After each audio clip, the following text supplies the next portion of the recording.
안동댐 이제 문제, 그리고 낙동강 쪽, 그리고 석포 대련소 문제, 성면 상승 문제, 요거를가 앞으로 이제 어떻게 할 건지 거기에 대해서 제가 이야기를 하고 같이 한번 이야기를 했으면 좋겠습니다. 일단 이게 낙동강 지도인데요. 여기 석포 대련소에서 안동댐으로 들어가고 여기 1월산에서 반변천로 이마댐으로 가서 여기 안동 시내에서 합수가 되죠. 그리고 여기 영주댐은 여기 이제 내성천이죠. 이게 소백산 동하고 무량면 저수지에서 시작해서 여기 삼강주마까지 103km 정도 이렇게 가면서 상주고, 낙담고, 구미고, 칠곡고, 강정고, 달성고, 합천도, 함안도 총 길이는 한 530km 정도. 남한에서는 제일 긴 강이고요. 5개 광역 시도를 거쳐가는 이 낙동강은 1,300만 명의 식생활 용수, 그리고 농공 용수. 우선 안동댐이 여기에 보면은 2017년에 전국 하천 호소 258개를 했는데 여기 호소만 보면은 여기 안동댐 그 가장 나쁜 세 지점이 동일하게 나왔습니다. 그 폐점물이 카드뮴, 비소, 납, 아연, 우리 등으로 오염이 되어 있다. 전국 호소 중에 다른 83개 호소는 약간 나쁘거나 보통입니다. 안동댐은 4등급은 저서생물의 독성이 나타날 가능성이 매우 높은. 저서생물이 뭐? 그래. 하천 제일 바닥에 사는 생물이에요. 여기 2018년에 안동환경운동연합에서 안동댐하고 이마댐 물고기를 잡아가지고 중금속 분석을 해봤어요. 그랬더니 크롬은 이마댐보다가 21배, 납은 25배, 무리는 60배, 철은 67배, 형 230배, 카드뮴이 321배, 4장입니다. 그런데 그 우리나라 그 식약처에서 생선에 대한 그 기준치는 4장이면 없어요. 그래서 이게 기준치에 벗어나더라도 그 규제 대상은 아니다. 그 좀 웃기는 거잖아요. 그죠? 근데 붕어의 기술을 어떻게 하느냐 이렇게 물어봤더니 4장을 빼고 하기도 하고 4장을 그대로 해달라는 사람이 있으면 내로 하죠. 우리나라 사람들의 그 식습관에 좀 동떨어진 기준이다. 여기 이제 2017년 7월 3일 안동 전국 뉴스를 가서 여기 도산면 동굴이 선착장 부분 한 2-3km에 걸쳐가지고 이 붕어입니다. 굉장히 큰 붕어. 여기에 녹조도 같이 있죠. 이게 갑자기 떼죽음을 했는데 7월 15일부터 대구지방환경청에서 어류 조사를 했는데 이 중금속이 원인이라고 그 특정 지을 만한 농도는 안 나왔다. 그렇지만 우리는 인과관계가 있을 것이다. 이렇게 주장을 하고 9월 달에 국회에다 사진 전시회를 하면서 석포 재련소를 그러면 제대로 한번 조사를 해보자. 사실은 2014년에 국정감사에서 석포 재련소를 조사를 하자고 해가지고 2015년, 16년에 재련소 방향 4km 이내에 토양 식생조사 그리고 건강조사 이렇게 했었는데 그게 그럼 다시 한번 해보자. 이게 촉발이 돼가지고 그래서 정밀 재조사 17년 국정감사에서 이제 결정이 됐던 거죠. 우리 이제 옆으로 우리 이마댐 요거도 2017년입니다. 올해는 가보니까 녹조가 그렇게 없어요. 전체가 물어가지고 이마댐도 물을 계속 빼니까 토양에 있던 유기물들이 호수로 안 들어오기 때문에 아마 그래서 녹조가 없었을 것 같다는 그런 생각입니다. 그런데 7월 달에 홍준표 시장, 이창 안동시장, 안동댐, 대구 취선을 안동댐으로 옮기자 그렇게 해가지고 안동대구 환경운동연합들이 시민단체들 모아가지고 이거는 잘못된 것이다. 그럼 왜 문제가 있느냐? 대구가 수질 사고가 제일 많이 나는 지역이거든요. 페놀, 뭐 다이옥산, 가브라함을, 녹조 마이크로시스틴. 그러니까 이게 사실은 주민들은 불안하죠. 그래서 1년 동안 해평 쪽으로 이제 치손을 옮기자. 원래 4월 달에 전임 구미 대구시장들이 4월 4일 날 MOU를 체결을 했어요. 옮기자. 하이웨이 정책을 내놨는데 그게 이제 대구시의 그 상수도 치손을 구미에서 파기하고 안동댐에서 직거래하겠다. 뭐 갈로를 묻어가지고 다른 지역에 수돗물을 팔기 위해서 운영을 하려면 첫째 환경부 장관의 그 승인이 필요하고 또 한 가지는 하루에 60만 톤이 이게 빠지게 되면 낙동강 본류의 수량이 줄어들잖아요. 그럼 어떤 문제가 생깁니까? 천이 기본적으로 유지해야 될 하천 유지수 변동이 생깁니다. 그래서 이 강 생태계 문제, 강의 기능 문제, 그리고 예천, 구미, 상주 이런 지역의 농공용수 이러한 것들이 문제가 생겨요. 그러면은 안동댐 이후에 다른 지자체의 동의도 필요하고 이게 안동시가 이게 소유권이 없어요. 이용권조차도 안동댐이 만들어지면서 이거는 수자원공사에 넘어가 있어요. 그래서 우리가 2번 보도자료 내고 한 번은 기자회견을 안동시청에서 하고 우리 사무국장님 가서 몇 가지 질문을 하기도 했었는데 이게 이제 굉장히 참 문제죠. 2010년 광해공단에서 안동댐 폐정물 중금속 폐정물을 조사를 해보니까 1만 5천 톤 정도가 배적돼 있더라. 그럼 지금은 더 많아요. 그러니까 낙동강 상류 환경관리협의회에서 이제 용역 조사를 해보니까 하루에 약 22km 정도의 카드뮴이 석고제련소 1, 2공장에서 흘러 낙동강으로 유출이 된다. 그럼 이게 과거의 문제가 아니고 현재도 진행되고 있다는 것이죠. 녹조에서 마이크로시틴이 이렇게 나옵니다. 근데 이제 중요한 것은 올해 3월 달에 낙동강 물로 금강물로 재배한 쌀에서 배추모리에서 마이크로시틴이 검출이 되었다. 이게 굉장히 중요한 문제죠. 마이크로시틴이 녹조에서만 나오는 것이 아니라 녹조물로 재배한 농작물에서 검출이 되었다. 금강에서 재배한 쌀에서 나왔던 것이고 아까 봤던 것이 낙동강물에서 재배한 것. 또 프랑스 생식 독성 기준의 16배, 캘리포니아 반독성 기준의 2.5배. 근데 이 마이크로시틴은 이제 정상가리보다 100배 이상 독이 강하다. 낙동강을 8개 호수로 만들어가지고 이 사례강 사업하면서 한강, 낙동강, 은강, 영산강에 16개 호를 만들었잖아요. 근데 낙동강에 그 절반인 8개 호가 있습니다. 거기 이제 녹조가 생겨날 수 있는 조건은 녹조가 위험하다. 뭐 독통, 구토, 알러지, 만성 감염증, 감비계, 폐신경계, 생식 기능에 영향을 준다고. 그래서 미국 같은 경우에는 녹조가 있으면 샤워도 하지 마라.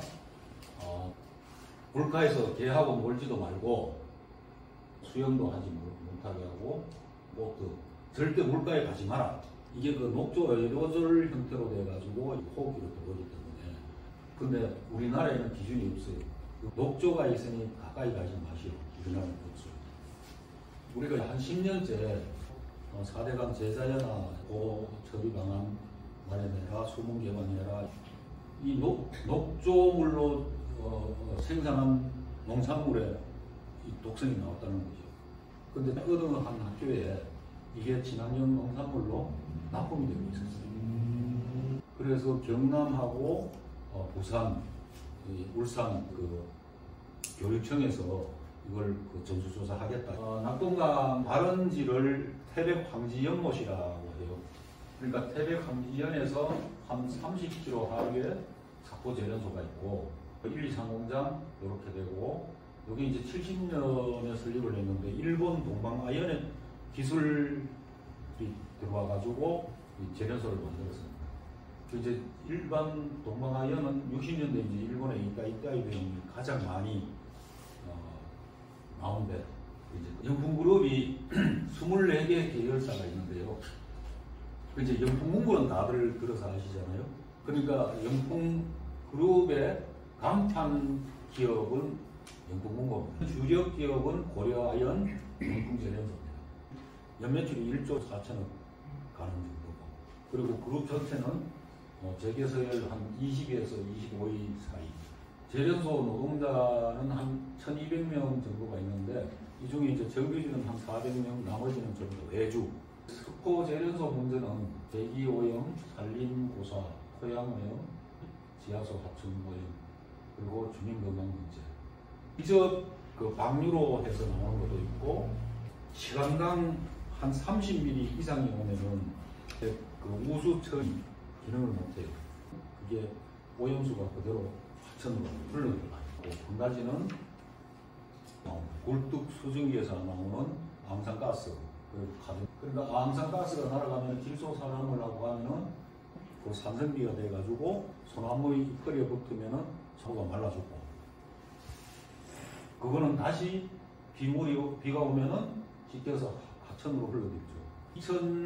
2020년 1공장 이제 불법 지하관역 52개를 운영을 하고 있다가 적발이 됐는데, 이 오염 기준치에 33만 2,650배가 초과되어 있더라고요.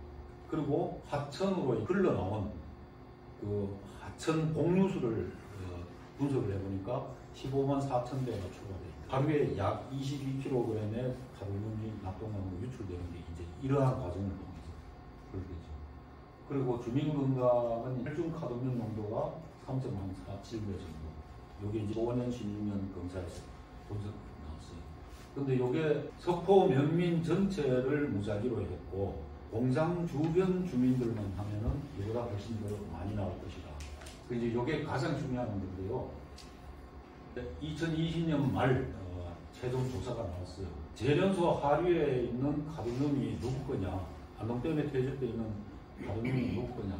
이 결과가 나오기 이전까지 납동영서 분석, 우리 2020년 말에 나왔는데, 작년 1년 동안 우리가 환경관리협의회에서 이걸 제련소 측하고 계속 싸워서 발표를 못했어요. 그래서 올해 5월 5일 날 요게 석포 제련소 기여도 제련소 부분에서는 77%에서 95%까지, 40km 하류에서는 67에서 89.8%, 그리고 안동모 표층 폐적물에는 64%까지 이렇게 나온 것이. 그래서 안동댐의 중금속 문제는 현재 진행형이다. 우리 2001년에 그 카드뮴 중독으로 사망을 한 사람이 있는데, 최재한 씨라고. 여기 제련소 근무하다가 몸이 아파서 더 이상 못 다니니까 퇴직을 하고, 그 경북대 병원에 가니까 카드뮴 가다 중독, 그게 이제 입다이대의 병이죠. 그리고 이제 2018년 2월 24일 날 주민 신고가 와가지고 이상한 게 뭐 강연 나온다. 그렇게 해가지고 가서 보니까 좀 이상한 게 있어서 환경부하고 뭐 대구지방환경청, 검찰청 이런 데 신고를 해가지고, 이때 처음으로 50년 만에 조업정지 20일 행정 처분이 있었는데, 이제 10일 강경돼가지고 작년 11월 8일 날 10일 동안 조업적 처음으로 못 받았어요. 환경 담당 이사는 3년치 이게 굴뚝이 105개가 있어요. 자동 측정망이 있는 데가 4개밖에 없어요. 환경부로 곧바로 되는 게. 그 나머지 거는 자체적으로 용역을 줘서 이 측정 보고를 해야 되는데, 용역 회사에다가 조작하라고 시켜가지고 환경 담당 이사가 징역 8월 이렇게. 요 부분부터 이제 범죄가 드러나는 겁니다. 그리고 불법 관정, 그리고 물환경 보조, 그렇게 해서 2019년에 조업정지 4개월 행정처분이 나왔었는데, 지금 다시 국무총리실에서 다시 2개월로 돼서 이제 지금 소송 중에 있고요. 그리고 작년에 환경범죄 단속법 위반, 가진금 281억 맞았죠.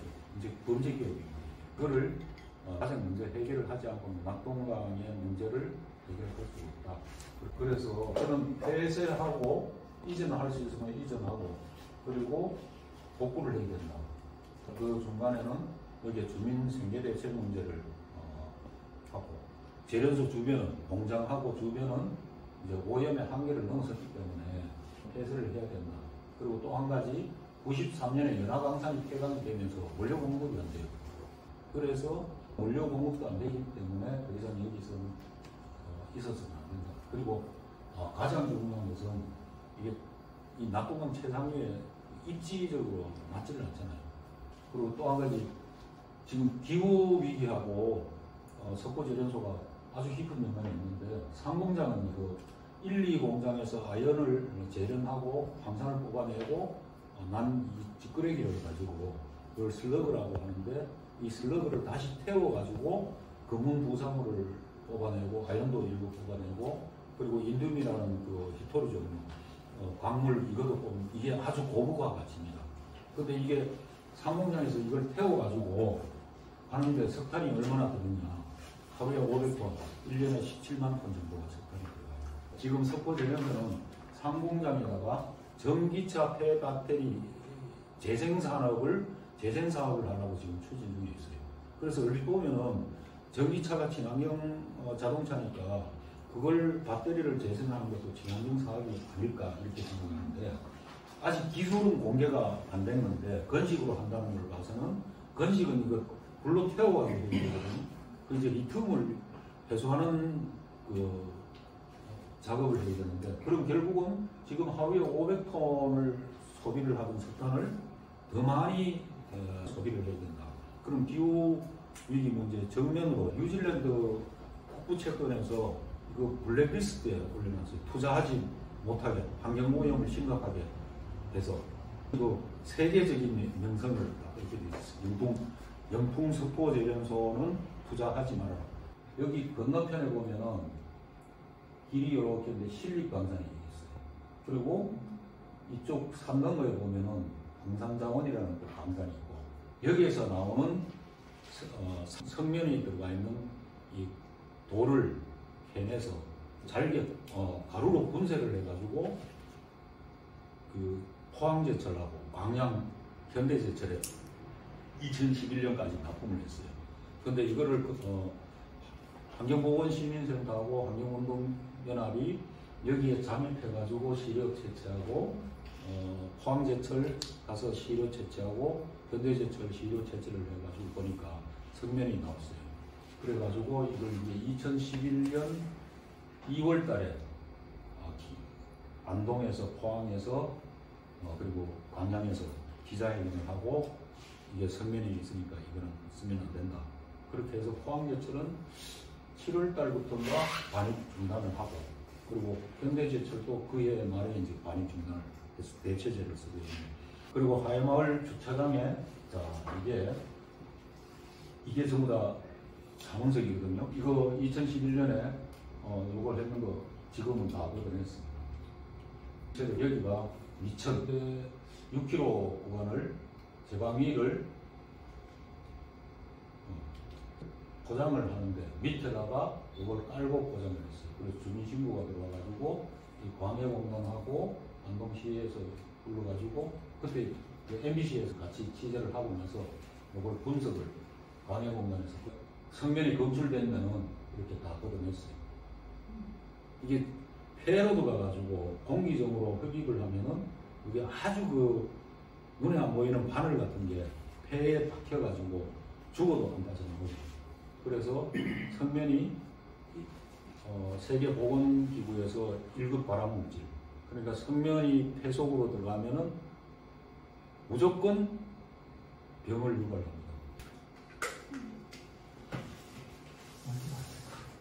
그래서 우리나라도 2011년에 성면안전관리법이 제정돼가지고 우리가 직접 닿는 부분에는 이거는 무조건 검출이 되면 안 되고 그 직접 마찰 부분이 아닌 밑에 이제 깔려있거나 이러면 0.1% 이상 나옵니다. 그리고 0.1% 이하라 하더라도 성면이 들어가 있으면 성면 지도를 그려가지고 작성을 해가지고 보관을 하도록